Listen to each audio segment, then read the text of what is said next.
النهارده هنتكلم عن حاجة حرام، الفتنة.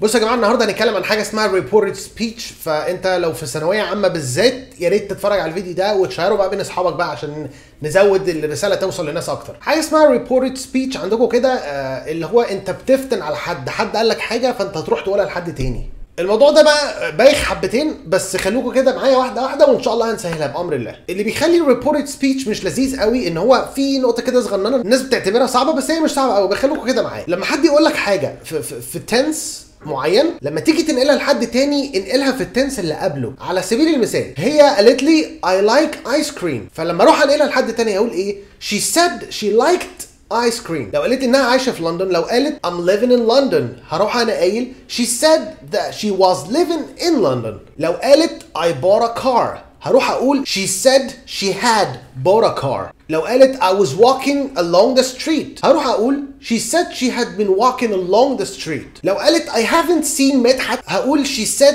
she hadn't seen مدحت او محسن. مش هتفرق. في بقى شويه حاجات كده بتتغير، يعني لو will هنحطها would. يعني لو حد قالك I will see you later انت هتروح تقول she said she would see me later. كان بتبقى could، shall بتبقى would. الحاجات بقى اللي ما بتتغيرش بتفضل زي ما هي في الناحيتين would should could might must، الخمسه دول.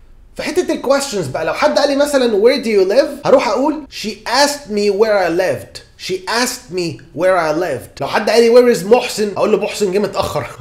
ايه البواخه دي؟ ايه البواخه دي؟ ايه تقل الدم ده؟ لا بجد، لو حد قال لي where is محسن هقول she asked me where محسن was. اختصارا كده لقيت جمله في تنس معين او في زمن معين هتيجي على الناحيه الثانيه بقى تنقلها في التنس اللي قبله على طول. وبرده في الدايركت اوردر اللي هي حاجات حد بيأمرك بحاجه، يعني لو حد قال لي sit down هاجي اقول لك she told me to sit down. She told me to sit down. لو حد قال لي drink هاجي اقول لك she told me to drink. She told me to drink. لو حد بقى ذكر، مش ذكر اللي هو ذكر وانثى والحاجات دي، لا ذكر يعني mentioned وقت معين. يعني لو هي مثلا قالت لي I'm coming to you now. I'm coming to you now. لما اجي انقلها انا بقى هقول ايه؟ She said that she was coming to me then. Today بتبقى yesterday. Last night بتبقى the night before. Last week بتبقى the week before. Tomorrow بيبقى the next day. اتمنى تكونوا فهمتوها يا شباب.